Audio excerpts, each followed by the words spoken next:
Hello friends, स्वागत है आपका एक नई वीडियो में।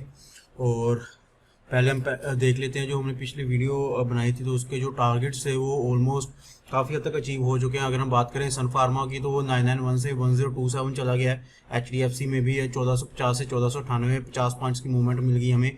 मैकडोवल भी 863 से ऑलमोस्ट 900 तक चला गया है। और करूर वस्या का जो टारगेट था वो तो बहुत ही अच्छा हमारा अचीव हो गया है विद इन 2 डेज, और 104 तक चला गया है। और बजाज फिनसर्व का जो 1658 से 1690 के अराउंड चला गया है। तो ये जो हमारे टारगेट्स थे तो काफ़ी हद तक कुछ अचीव हो गए हैं कि इसमें हमें 20 से 30% की मूवमेंट मिल गई है। तो आज हम जो नए शेयर्स लेकर आए हो तो आज हम उन पे बात करते हैं। तो उनका क्या आगे ब्रेकडाउन रहेगा, ब्रेकआउट रहेगा, नीचे रहेंगे या कैसे रहेंगे। तो अगर आप ये करोड़ से अगर आप देख रहे हैं तो ये देखिए एक अच्छा ब्रेकआउट हुआ है और अब ये 108 की तरफ जा रहा है। तो चलिए आज हम अगले स्टॉक्स की बात कर लेते हैं। तो अगले स्टॉक्स में इस बार हम पहले जो देख रहे हैं वो विप्रो देख रहे हैं। तो विप्रो की अगर हम बात करें तो विप्रो देखिए एक काफ़ी टाइम से ये स्टॉक में बहुत ही ज़्यादा सेलिंग आई थी, और अभी ये जो पिछले 8-10 दिनों से 392 से 370 के बीच में काम कर रहा है। तो अभी इसकी एक रजिस्टेंस है जो वो 392, अगर 392 इसका टूट जाता तो अगला टारगेट 418 और 444 का होगा। और अगर ये यहाँ से नीचे आ जाता है तो इसकी जो सपोर्ट है, स्ट्रॉन्ग सपोर्ट है 370 की, 370 है। और 370 के बाद आपको ऑलमोस्ट जो इसका टारगेट रहेगा आपका तो वो इसका 347 के अराउंड मिल जाएगा आपको, अगर आप इसके नीचे की तरफ देख रहे हैं। और इसके अलावा अगर हम एक्सिस बैंक की बात करें तो एक्सिस बैंक में भी हमारा ये देखिए काफ़ी दिनों से यहाँ पे कंसोलिडेट कर रहा है। ये देखिए ये कितनी अच्छी चीज़ थी है। अगर मैं आपको यहाँ पे दिखाऊं तो ये देखिए यहाँ पे ये कितनी ही इसकी स्ट्रॉन्ग रेजिस्टेंस था। ये देखिए यहाँ पे स्ट्रॉन्ग था, यहाँ पे स्ट्रॉन्ग था, और जब यहाँ पे ब्रेकआउट हुआ तो ये देखिए कितनी अच्छे पॉइंट्स की मूवमेंट आई। और अभी पिछले 5-6 दिनों से ये 920 से 898 के बीच में ही ये कैरी कर रहा है। तो यहाँ पर काफ़ी स्ट्रॉन्ग पॉसिबिलिटी है कि अगर ये 920 को तोड़ दे तो 939 और 960 का टारगेट हमें मिल सकता है। और अगर ये 906 के नीचे आते तो हमारा पहला टारगेट 855 का और उसके बाद 812 का होगा, जो कि फिलहाल अभी नहीं दिख रहा है। तो हम इसका अभी अपसाइड है जो मूवमेंट एक्सपेक्ट कर सकते हैं, लेकिन एंट्री हम सिर्फ 920 के बाद में लेंगे। और अगर हम बात करें AWL यानी कि अडानी विल्मर की, तो अडानी विल्मर भी आप देखिए काफ़ी दिनों से एक ही पॉइंट में, ये एक ही रेंज के बीच में काम कर रहा है। जैसे कि लगभग ये 700 से लेके 672 या 660 के बीच में काम कर रहा है। 6-7 दिन हो गए हैं। तो अभी अगर हम बात करें यहाँ पे तो इसका भी एक बहुत ही अच्छा सिनेरियो है। क्या है, ये देखिए यहाँ से इसने स्पॉट ले रखी, फिर यहाँ से स्पॉट ली थी, यहाँ पे इसका रेजिस्टेंस था, यहाँ पे इसका रेजिस्टेंस था। तो यहाँ पे अब एक बहुत ही सिंपल से तरीका ये होता है इस गेम को प्ले करने का। मैं तो इसको गेम कहूँगा, आप इसको गेम को प्ले करने का। सिंपल सपोर्ट एंड रेजिस्टेंस देखिए।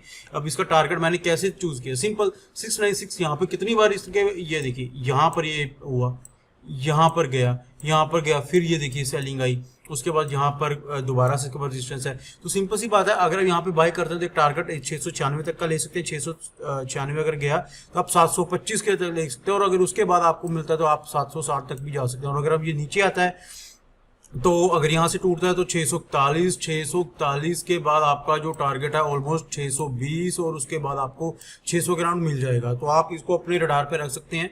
और इसके अलावा अगर हम अडानी पोर्ट की बात करें तो अडानी पोर्ट भी आप देख लीजिए काफ़ी दिनों से एक ही, लगभग पिछले 1 महीने से एक ही रेंज में काम कर रहा है। ये लगभग 779 से लेकर 823 के बीच में ही काम कर रहा है।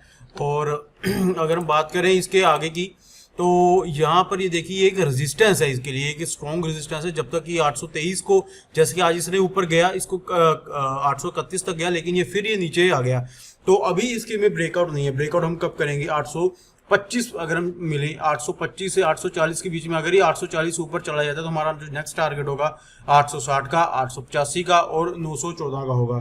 तो अगर आप इसके पीछे का लॉजिक जानना चाहते हैं तो सिंपल सी बात है, ये देखिए ये अगर हम बात करें, ये देखिए कितना इसका स्ट्रॉन्ग रेजिस्टेंस है, ये भी स्ट्रॉन्ग रेजिस्टेंस है। यहाँ पे इसकी एक्सपोर्ट थी, यहाँ पे अब ये फिर रेजिस्टेंस है, यहाँ पे ये फिर रेजिस्टेंस है, ये यहाँ तक गया था ऐसे, फिर इसके पास थोड़ी सेलिंग आई और फिर ये एकदम से बाउंस बैक किया। तो हमें वेट करना चाहिए 840 का, 840 के बाद 860, 885 और 914। और अगर नीचे की बात करते हैं तो पहले अगर आप यहाँ पर कल अगर ब्रेकआउट नहीं होता है और अगर ये थोड़ा नीचे आता है तो हम पहला टारगेट 780 के राउंड देख सकते हैं और उसके बाद 760 का।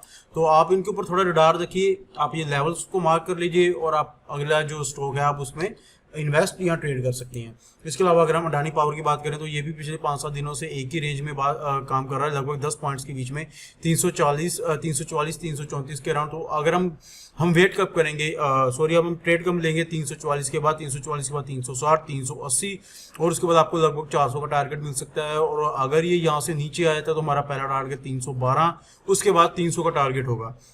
तो ये छोटे छोटे टारगेट्स होते हैं जो हमें अचीव करने होते हैं। तो अगर हमें कोई भी स्टॉक है, जैसे ये छोटा स्टॉक है, इसमें 10 से 15 पॉइंट्स मिल जाते हैं, अगर बड़ा स्टॉक है इसमें 20 से 25 पॉइंट्स मिल जाते हैं, तो हमें इनके बीच में काम करना चाहिए और हम एक अच्छे प्रॉफिटेबल जो ट्रेडर या इन्वेस्टर बन सकते हैं। सो मैं उम्मीद करता हूं दोस्तों आपको मेरी वीडियो पसंद आई होगी। अगर आपको पसंद आई है तो आप प्लीज़ मेरे चैनल को जरूर सब्सक्राइब कीजिए, वीडियो को शेयर कीजिए। अगर आपको कोई भी रेफरेंस चाहिए आप मेरी पिछले वीडियो देख सकते हैं, तो उसमें भी जो टारगेट मैंने दिए थे ऑलमोस्ट काफ़ी हद तक अचीव हो चुके हैं, और अगर कुछ रह गए हैं तो उसमें भी 30 to 40% आपको जो गेन है वो मिल चुका है।